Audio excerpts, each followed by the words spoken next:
السلام عليكم ورحمة الله وبركاته. الحمد لله رب العالمين والصلاة والسلام على سيد المرسلين وعلى آله وأصحابه أجمعين. قال الله تعالى في القرآن الكريم والفرقان الحميد: أعوذ بالله من الشيطان الرجيم. بسم الله الرحمن الرحيم. وما أرسلناك إلا رحمة للعالمين.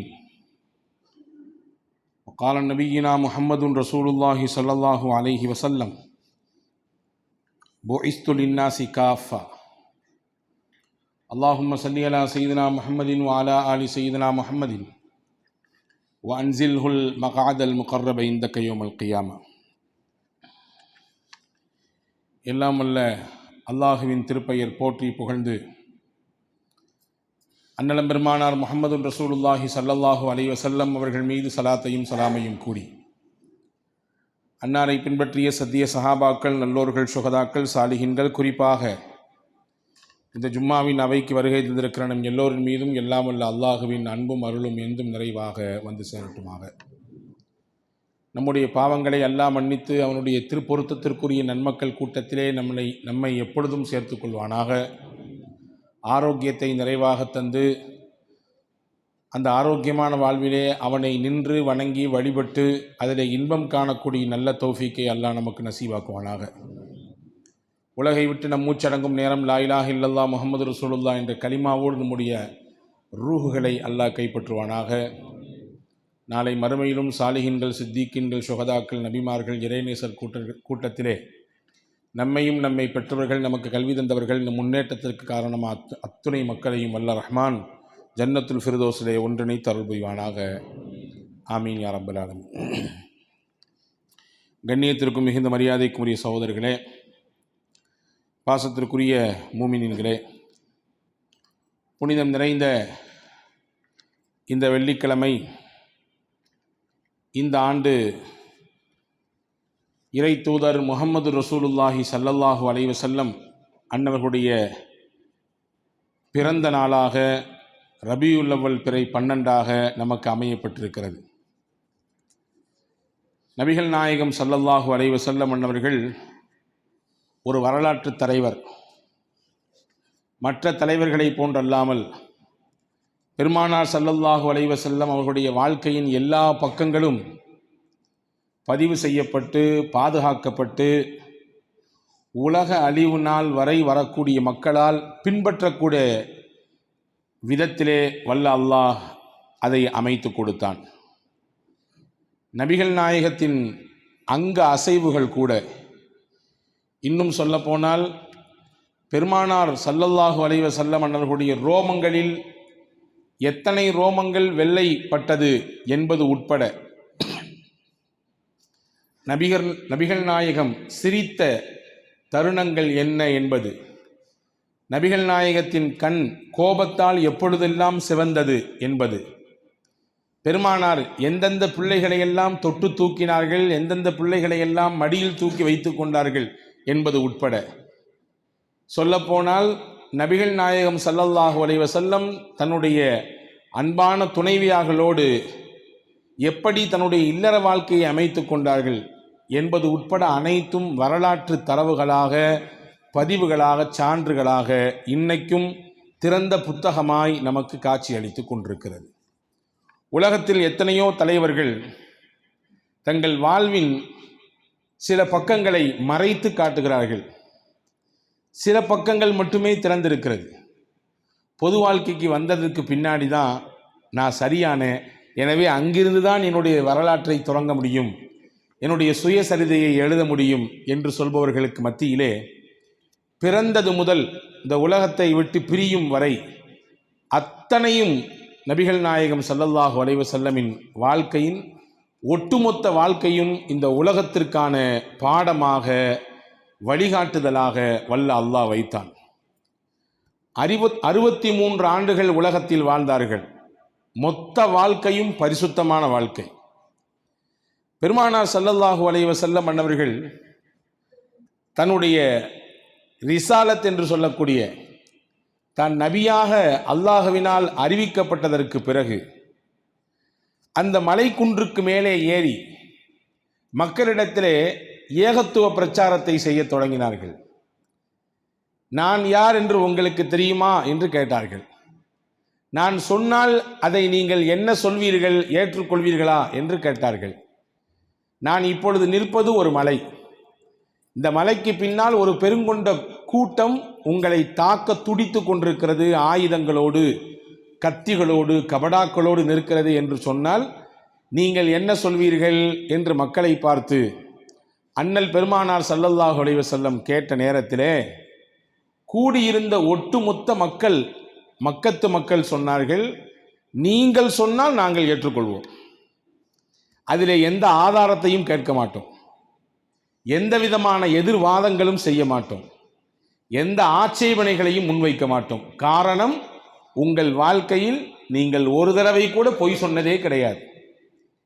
நீங்கள் வாழ்க்கையில் ஒரு தடவை கூட நம்பிக்கைக்கு மோசடியான விதத்திலே பேசியதே கிடையாது.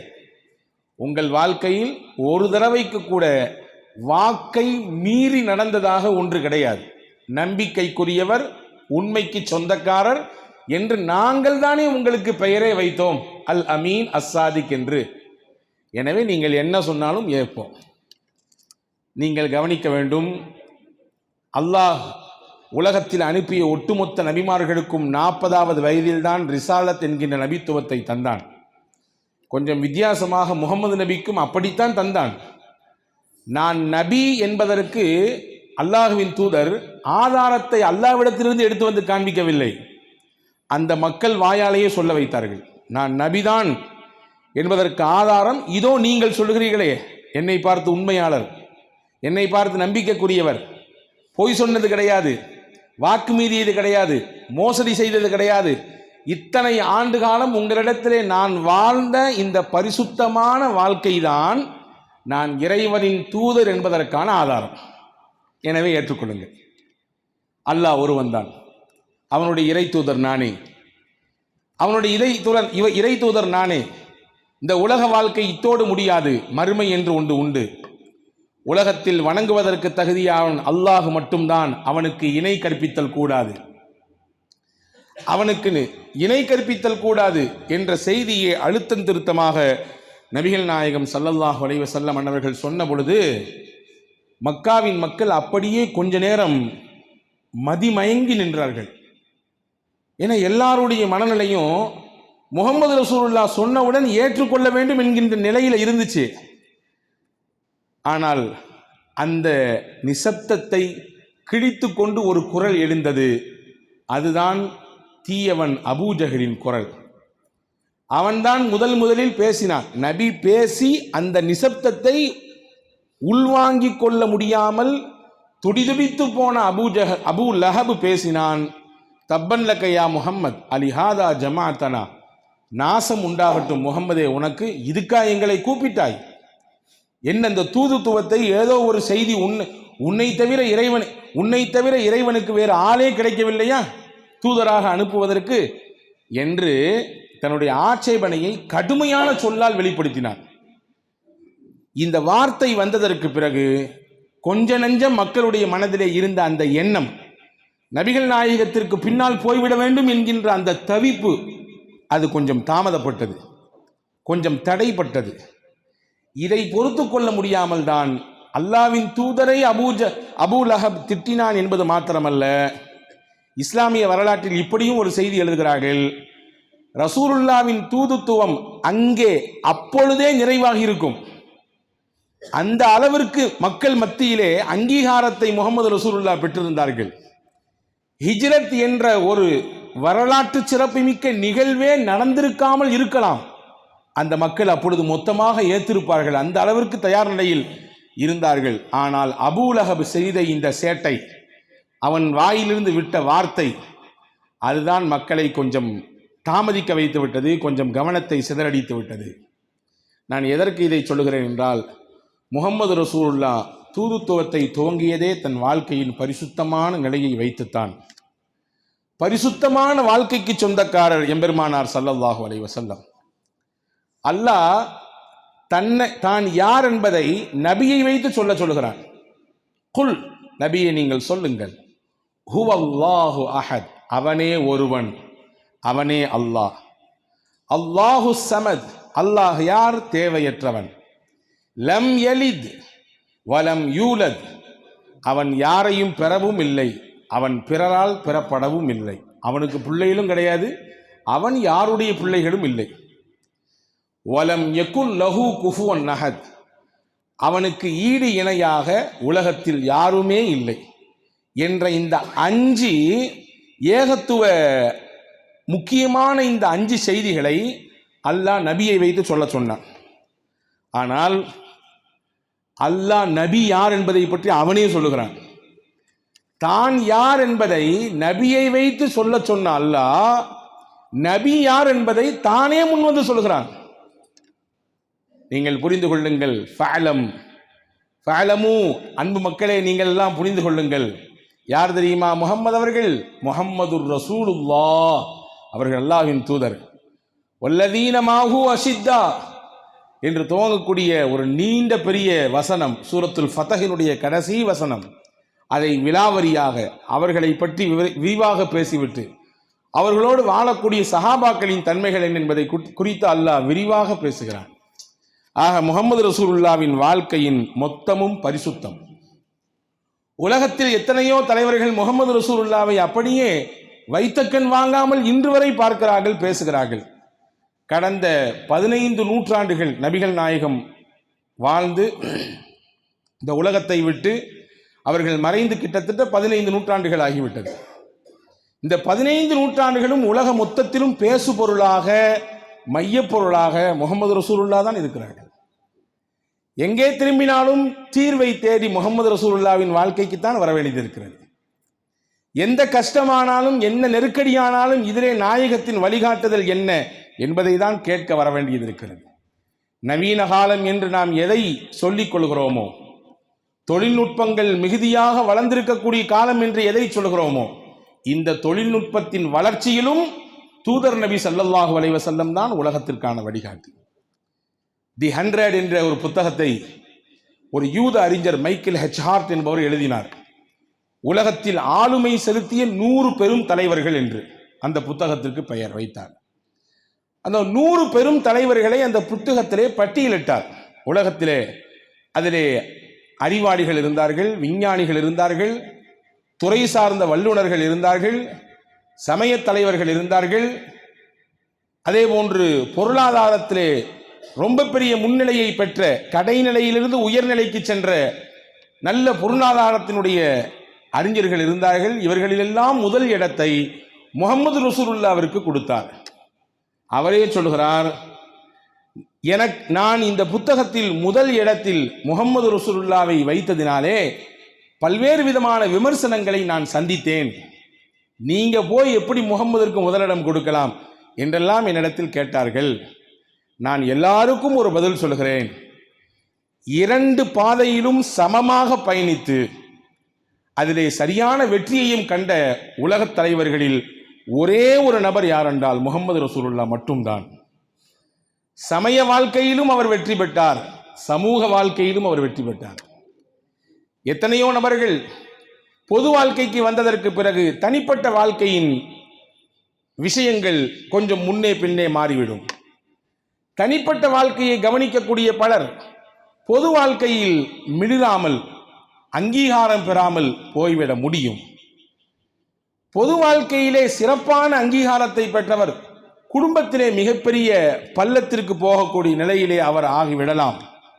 ஆனால் அரசியல், ஆன்மீகம், சமயம், சமூகம் எல்லாவற்றிலும் கால் பதித்து தனக்கான ஒரு அங்கீகாரத்தை கொடுத்து இந்த உலகத்திலே சிறந்த முன்மாதிரியாக வாழ்ந்த தலைவராக முஹம்மது ரசூலுல்லாவை மட்டுமே நான் பார்க்கிறேன் என்று அந்த புத்தகத்தின் ஆசிரியர் மைக்கேல் ஹெச் ஹார்ட் சொல்வது இங்கே கவனிக்க வேண்டியது. இந்திய நாட்டின் முதல் பிரதமராக அறியப்பட்ட, இன்று வரை பேசப்படுகிற பண்டிட் ஜவஹர்லால் நேரு நபிகள் நாயகம் ஸல்லல்லாஹு அலைஹி வஸல்லம் அவர்களை குறித்து 2 காரணம் சொல்கிறார். நான் ஆச்சரியத்து பார்க்கிறேன் முஹம்மது அவர்களை. அவர் வெற்றி பெற்ற மாமனிதராக எனக்கு தெரிகிறார். உலகத்திலே எத்தனையோ தலைவர்கள் தாங்கள் கொண்டு வந்த கொள்கையை தங்கள் வாழ்க்கையிலேயே அது உயர்வதை பார்க்க முடியாமல் போய்விடுகிறார்கள், அல்லது அவர்கள் வாழ்ந்து மறைந்ததற்கு பிறகு அவர்கள் கொண்ட கொள்கைகள் எல்லாம், அவர்கள் பரப்புரை செய்த கொள்கைகள் எல்லாம் இல்லாமல் போய்விடுகிறது. ஆனால் ஒரு தொடர்ச்சியாக 14 நூற்றாண்டுகள் அந்த முகம்மதை பின்பற்றிக் கொண்டிருக்கிறார்கள் என்றால் நான் அந்த முகம்மதை வெற்றியாளர்களின் வரிசையிலே முதல் நபராக பார்க்கிறேன். காரணம் என்ன தெரியுமா? 2 விஷயம். அவர் வாழ்ந்த அந்த காலத்திலே, நேரு சொல்கிறார், அவர் வாழ்ந்த அந்த காலத்திலே தான் கொண்ட கொள்கையில் உறுதியாக நின்றார் முகம்மது அவர்கள் ஸல்லல்லாஹு அலைஹி வஸல்லம். ஊக்கமாக செயல்பட்டார். அந்த காலத்தில் அப்படி உறுதியோடும் உத்வேகத்தோடும் இருப்பது என்பது சாதாரண விஷயம் அல்ல. காரணம், அந்த காலத்தில் வாழ்ந்த மக்களின் உள்ளங்கள் எல்லாம் கல்லை விட, பாறைகளை விட கடுமையாக இருந்தது. கரடுமுரடான உள்ளம் படைத்தவர்களாக, சிந்தனை கொண்டவர்களாக இருந்தார்கள். அந்த இடத்திலும் அவர்கள் பின்வாங்கவே இல்லை, உறுதியாக கொண்ட கொள்கையில் நின்றார். இது முதல் விஷயம். அவரின் வெற்றிக்கு முதல் காரணம் அது. நேரு சொல்கிறார், 2வது, அவர் இந்த உலகத்திற்கு எடுத்து வைத்த சகோதரத்துவமும் சமத்துவமும். அவர் இந்த உலகத்திற்கு சகோதரத்துவம் என்றால் என்னவென்று சொல்லிக் கொடுத்தார். மக்களை சமத்துவத்தோடு நடத்த வேண்டும் என்கின்ற பண்பாட்டை கற்றுக் கொடுத்தார். இந்த 2ம் மக்களினுடைய கவனத்தை ஈர்த்தது. அவர் கொண்ட கொள்கை மென்மேலும் உயர்வதற்கு காரணமானது. எனவே அவர் வெற்றியாளர்களில் ஒருவராக நான் பார்க்கிறேன் என்று பண்டிட் ஜவஹர்லால் நேரு சொல்லக்கூடிய வார்த்தையை கவனிக்கிறோம். 1800களிலே வாழ்ந்த, உலகத்தில் மிகச்சிறந்த அரசியல் ஞானம் பெற்றவர்களாக மதிக்கப்பட்ட, பல்வேறு நுட்பமான கருத்துக்களை எல்லாம் சொல்லியிருக்கிறார் என்று இன்றளவும் பேசப்படுகிற ஜார்ஜ் பெர்னார்ட் ஷா நபிகள் நாயகம் ஸல்லல்லாஹு அலைஹி வஸல்லமை பற்றி சொல்கிறார், பெருமானார் முகம்மது நபி அவர்களின் நல்ல குணங்கள் எனக்கு ரொம்ப பிடிக்கும். அவரிடத்திலே சிறந்த நல்ல பண்புகள் இருந்தது. எதிரிகளிடத்திலும் கூட பழிவாங்க வேண்டும் என்கின்ற சிந்தனை இல்லாமல் இந்த உலகத்திலே வாழ்ந்த ஒரு தலைவர் இருப்பானேயானார் முகமது ரசூலுல்லாஹ் மட்டும்தான். தன்னை அழிக்க வேண்டும், தன்னை இல்லாமலாக்க வேண்டும், தான் கொண்ட கொள்கையை தான் உலகத்திற்கு எடுத்து வைத்துக் கொண்டிருக்கக்கூடிய இந்த ஏகத்துவத்தை குழி தோண்டி புதைத்து விட வேண்டும் என்பதற்காக மக்காவிலும் படுத்தினார்கள் பாடு. மதினாவுக்கு போய் கொஞ்சம் நிம்மதியாக மூச்சு விடலாம் என்று அல்லாஹ் கொடுத்த உத்தரவை ஏற்று மதினாவுக்கு போன பின்பும் இந்த மக்காவினுடைய எதிரிகள் சேட்டையை நிப்பாட்டவில்லை. பின்னாலேயே துரத்தி கொண்டு வந்தார்கள். அந்த துரத்துதலின் வெளிப்பாடுதான் பத்ர் யுத்தம். அதற்கு பழிவாங்க வேண்டும் என்ற எண்ணத்தில் மறுபடியும் தோன்றியதுதான் உஹது யுத்தம். அடுத்தடுத்து வரலாற்றுகளிலே யுத்தங்கள் துவங்குகிறது இல்லையா? இப்படி தன்னை அழிக்க துடித்த மக்களையும் கூட வாழ வைக்க வேண்டும் என்ற ஒரு தலைவர் இருப்பாரையானால் முகமது ரசூலுல்லாஹ் மட்டும்தான். அவரிடத்தில் கொட்டி கிடந்தது நற்பண்புகள், முகம்மதிடத்திலே கொட்டி கிடந்தது நற்பண்புகள். அதுவெல்லாம் இந்த உலகம் எடுத்துக்கொள்ள வேண்டும் என்று நான் சொன்னால் நீங்கள் சரி என்பீர்கள். உங்களிலே ஒருவர் சொன்னால் அதை நான் சரி என்று ஆமோதிப்பேன்.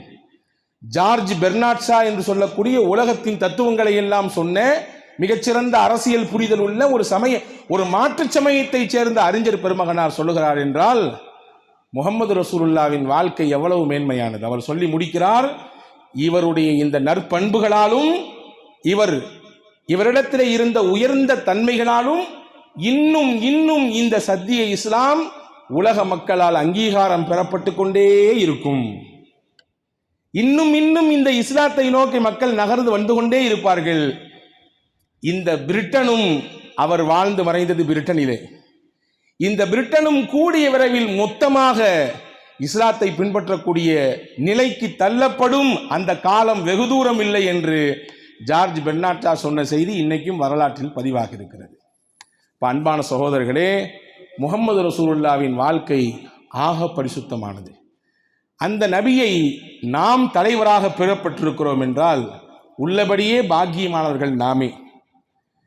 மனிதர்களில் எத்தனை தரப்பு உண்டோ எல்லா தரப்பு மக்களோடும் முகமது ரசூலுல்லாஹ் தனக்கான அங்கீகாரத்தை பெற்றார்கள்.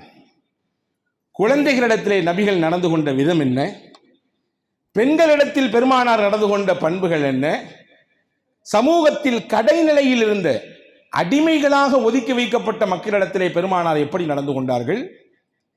கீழ் ஜாதி மேல் ஜாதி என்று நிறத்தால், மொழியால், அவர்களின் கலாச்சாரத்தால் தள்ளி வைக்கப்பட்ட ஷெட்யூல் காஸ்ட் என்று சொல்லுகிறோமே, அந்த மாதிரியான நிலையில் தள்ளி வைக்கப்பட்ட மக்களிடத்திலே பெருமானாரின் நடவடிக்கை எப்படி இருந்தது? தன்னை சுற்றி இருந்த தோழர்களிடத்தில் எப்படி நடந்து கொண்டார்கள்? அயலக உறவு, அடுத்த பக்கத்து நாடுகளிலிருந்து, அண்டை நாடுகளிலிருந்து வரக்கூடிய நபர்களிடத்தில் எப்படி நடந்து கொண்டார்கள்? எல்லாமுமே வரலாற்றில் பதிவாகி இருக்கிறது. பெருமானார் ஸல்லல்லாஹு அலைஹி வஸல்லம் சின்ன பிள்ளைகளோடு விளையாடி இருக்கிறார்கள். உலகத்தின் தலைவராக வந்த அண்ணல் பெருமானார் ஸல்லல்லாஹு அலைஹி வஸல்லம் சிறு பிள்ளைகளோடு விளையாடுவதற்கு நேரம் கொடுத்தார்கள். இன்னைக்கு நம்மள நிறைய பேர் டிப்டாப்பா எங்கேயாவது வெளியே கிளம்பும் போது பிள்ளைங்க ஓடி பக்கத்தில் இருந்தால் தள்ளி போய்க்கிறோம், வந்துடாதன்றோம். எல்லாம் ட்ரெஸ்லாம் மாற்றியாச்சு, உன்னைய தூக்க முடியாது. இப்போ தூக்கி ஏதாவது முன்ன பின் ஆகி போச்சுன்னா மறுபடியும் ட்ரெஸ்ஸை மாற்ற முடியாது இல்லையா? பெருமானார் ஸல்லல்லாஹு அலைஹி வஸல்லம் இடத்திலே மஹ்மூது பின் ரபீஅ என்ற சின்ன பிள்ளை வருகிறார். மஹ்மூது பின் ரபீஅ ரலியல்லாஹு அன்ஹு அவர் சிறுவராக இருக்கிறார்.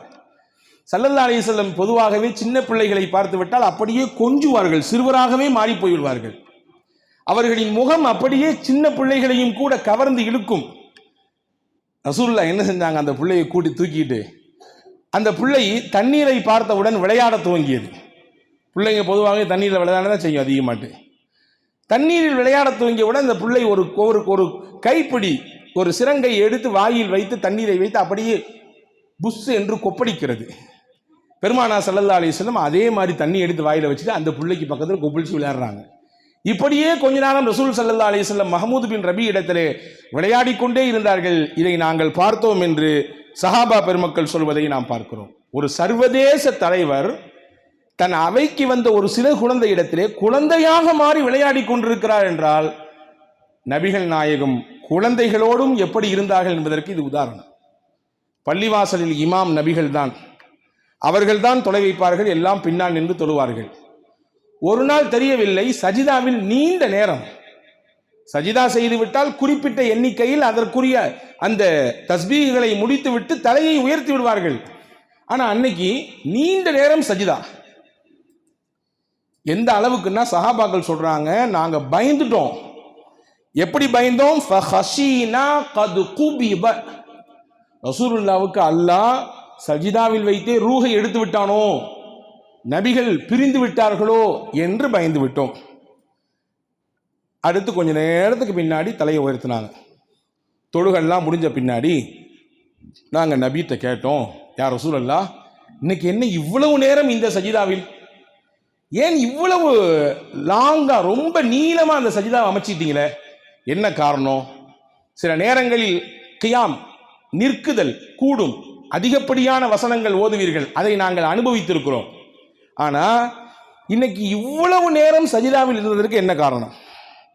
உடனே ஸல்லல்லாஹு அலைஹி வஸல்லம் சொன்னாங்க, இன்ன இப்னை ஹாதா இர்தஹலனி, என்னுடைய 2 பேரப்பிள்ளைகள் ஹசன் ஹுசைன் தொழுது சஜிதாவில் இருக்கும் பொழுது வந்து விட்டார்கள்.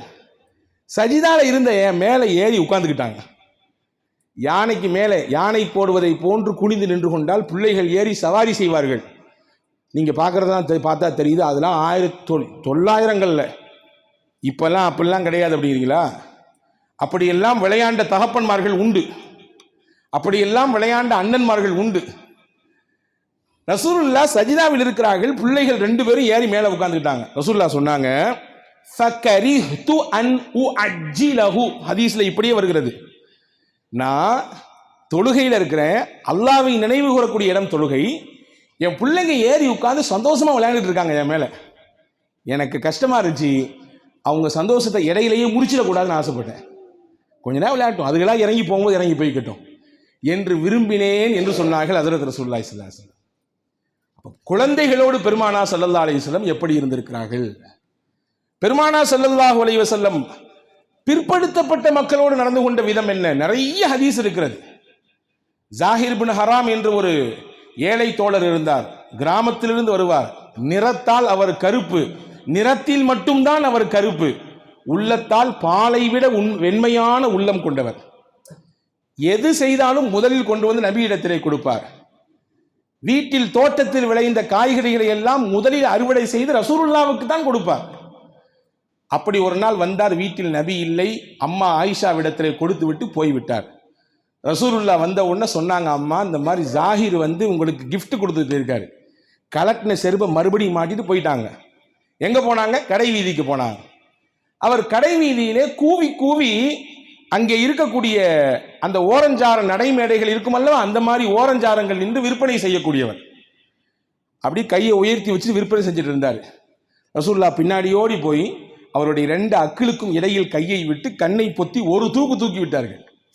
பெருமானாரின் ஆன்ம பலமும் பெரிது, உடல் பலமும் பெரிது. அதுக்கெல்லாம் நிகராக பக்கத்தில் கூட நிற்க முடியாது. தூக்கி சொன்னார்கள், இந்த அடிமையை யார் என்னிடத்திலிருந்து வாங்கிக் கொள்வார்? யாரும் தொடுவதல்ல, பேசுவதற்கே தயங்கிய அந்த நபரை ரசூலுல்லா தூக்கி விளையாடுகிறார்கள். அவர் புரிந்து விட்டார், நம்மை தூக்கியது முகமது அவர்கள் தான் ஸல்லல்லாஹு அலைஹி வஸல்லம். சொன்னார்கள், நபியே யா ரசூலல்லாஹ், நீங்கள் என்னை விட்டு காசு பார்க்கலாம் என்று நினைத்தால் யாருமே காசு தர மாட்டாங்க. நான் ஒரு செல்லா காசு. சந்தையில் மார்க்கெட்டில் பெருசாலாம் என்னை நீங்கள் விற்பனை செய்தால் காசெல்லாம் கிடைக்காது.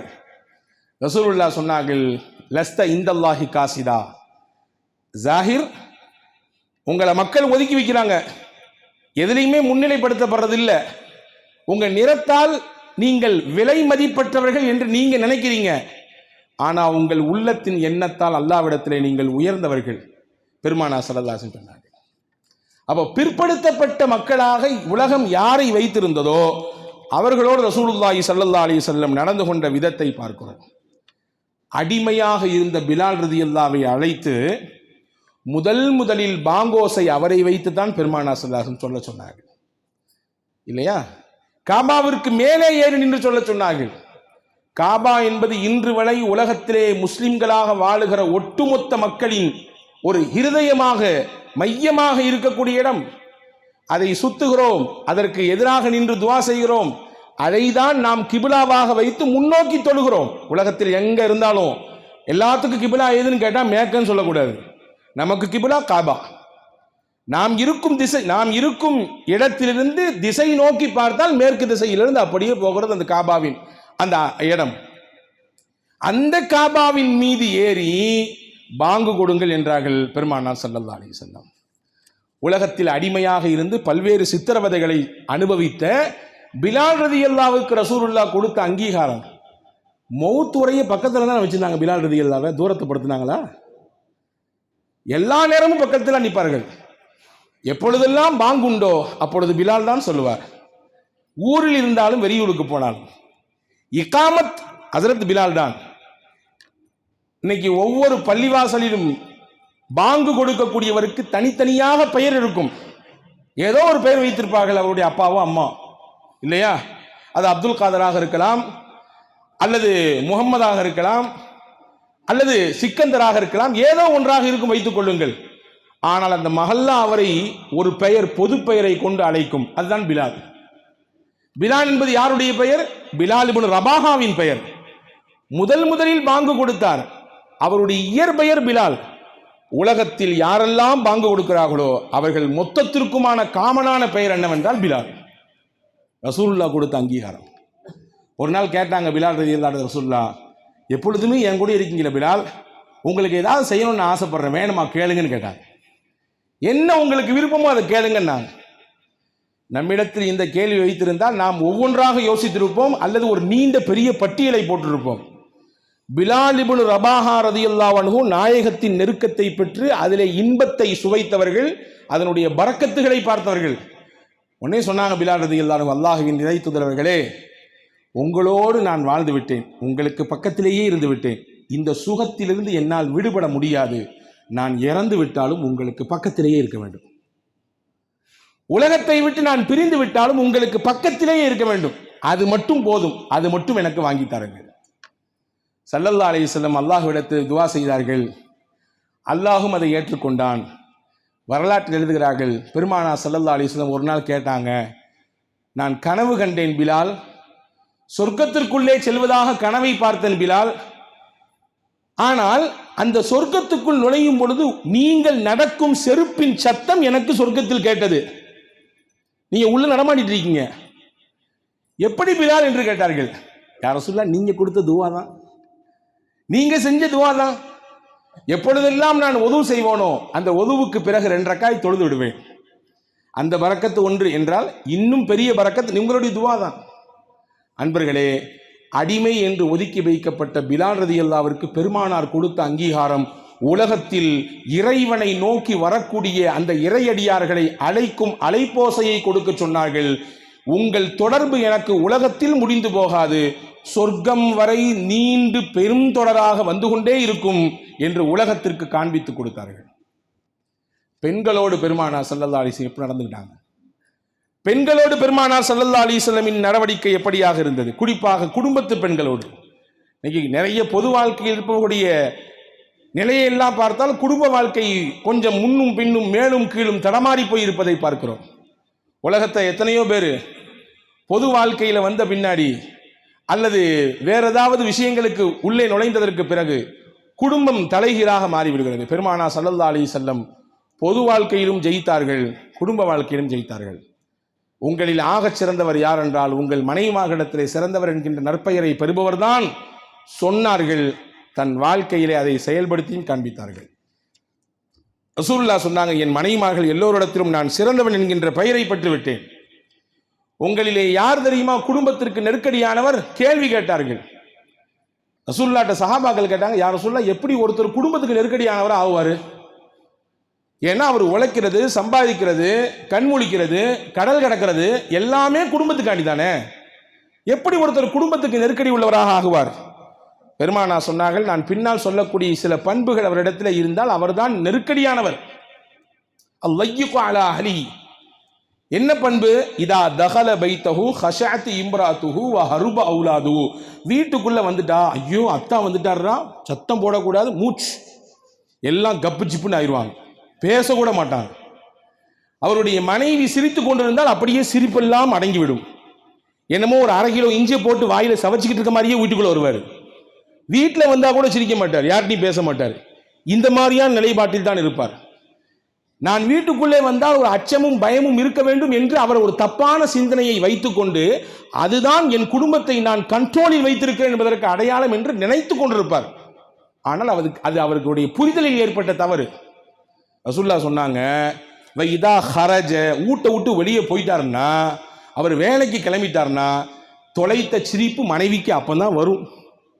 வெளியேறிய குழந்தைகள் அப்பொழுதுதான் வீட்டுக்குள்ளே விளையாடவே வருவார்கள். இப்படி யார் இருக்கிறாரோ அவர்தான் குடும்பத்திற்கு நெருக்கடியானவர் என்றார்கள் பெருமானார் ஸல்லல்லாஹு அலைஹி வஸல்லம். வெளிங்க நீங்க எப்படினாலும் இருக்கலாம், வெளியில நீங்க எவ்வளவு பெரிய ஆளாலும் இருக்கலாம், ஆனா குடும்பத்திற்குள்ளே போனால் ஒரு சிறந்த கணவனாக இருங்கள், உங்கள் பிள்ளைகளுக்கான தகப்பனாராக இருங்கள், உங்கள் சகோதரனுக்கான தம்பியாகவோ அண்ணனாகவோ இருங்கள், உங்கள் பெற்றோருக்கு பிள்ளையாக இருங்கள். இப்படி நீங்கள் உங்களை உங்களுடைய அந்தஸ்துக்கு தக்கவாறு வெளிப்படுத்திக் கொள்ளுங்கள் என்று நபிகள் நாயகம் ஸல்லல்லாஹு அலைஹி வஸல்லம் சொன்னார்கள். ஆக பெருமானார் ஸல்லல்லாஹு அலைஹி வஸல்லம் தான் தொடர்பு கொண்ட எல்லா மக்களோடும் ஆகச்சிறந்த ஒரு வழிகாட்டுதலை கொடுத்து முன்னுதாரணமாக வாழ்ந்து, லக்கது கான லக்கும் ஃபீ ரசூலில்லாஹி உஸ்வத்துன் ஹஸனா, அல்லாஹ்வே சொன்னான், உங்களுக்கு உங்கள் நபியின் வாழ்க்கையில் அழகிய முன்மாதிரி இருக்கிறது. இன்னைக்கு உலகத்தில் எது தேவை? முன்மாதிரி இல்லாமல் உலகம் ஆடிக்கொண்டிருக்கிறது. யாரை எடுத்துக்கொள்ள வேண்டும் என்று இன்றைக்கு நிறைய நபர்களுக்கு தெரியவே இல்லை. இவர்தான் என்னுடைய தலைவர் என்கிறான், இவருக்கு பின்னால் தலையாசி விட்டால் அப்படியே போய்விடுவேன் என்கிறான். ஆனால் எந்த சிந்தனையிலே அவன் அழைக்கிறான், எதை நோக்கி அவன் அழைக்கிறான் என்ற எந்த புரிதலும் இல்லை. அல்லாஹ் சொல்கிறான், உலகத்தில் முன்மாதிரியான தலைவர் முஹம்மது ரசூலுல்லாஹி ஸல்லல்லாஹு அலைஹி வஸல்லம் அன்னவர்கள் தான். அவர்களுடைய வாழ்க்கையில் தான் உங்களுக்கான வழிகாட்டுதலும் இருக்கிறது, ஆறுதலும் இருக்கிறது, அமைதியும் இருக்கிறது என்று அல்லாஹ் பதிவு செய்கிறான். எனவே அப்படிப்பட்ட ஒப்பற்ற இறை தூதர் ஸல்லல்லாஹு அலைஹி வஸல்லமுடைய புனிதத்திற்குரிய ரபியுல் அவ்வல் 12ஆம் நாள் என்று அவர்கள் பிறந்த தினம். எல்லாம் வல்ல அல்லாஹ் அந்த இறை தூதரை நாம் வாழ்க்கை வாழும் முடியும் வரை பின்பற்றுகிற தௌஃபீக்கை தருவானாக. அந்த பின்பற்றுதலின் வழியாக, அவர்களை நேசிப்பதின் வழியாக, அவர்களுடைய சுன்னத்துகளை வாழ்க்கையிலே ஹயாத்தாக்குவதின் வழியாக நாளை மறுமையிலும் நம்மை அந்த உத்தம தூதரின் அந்த மடியிலே அவர்களின் நிழலிலே இளைப்பாறுவதற்கு ஒதுங்குவதற்கு அல்லாஹ் இடம் கொடுப்பானாக. அவர்களின் திருக்கரத்தினால் அள்ளித்தருகிற ஹவுதுல் கௌசரை தாகம் தீர குடிப்பதற்கு அல்லாஹ் தௌஃபீக் செய்வானாக. சொர்க்கத்தில் உயர்ந்த சொர்க்கமாம் ஜன்னத்துல் ஃபிர்தௌஸிலே எம்பெருமானாரோடு சேர்ந்து அங்கே நுழைவதற்கும் அவர்களுக்கு பக்கத்திலேயே நிற்பதற்கும் உங்களுக்கும் எனக்கும் எல்லா மக்களுக்கும் அல்லாஹ் தௌஃபீக் செய்வானாக. ஆமீன். வாஹிரு தாவான் அல்ஹம்துலில்லாஹி ரபில் ஆலமீன். அஸ்ஸலாமு அலைக்கும் வரஹ்மத்துல்லாஹி வபரகாத்துஹு.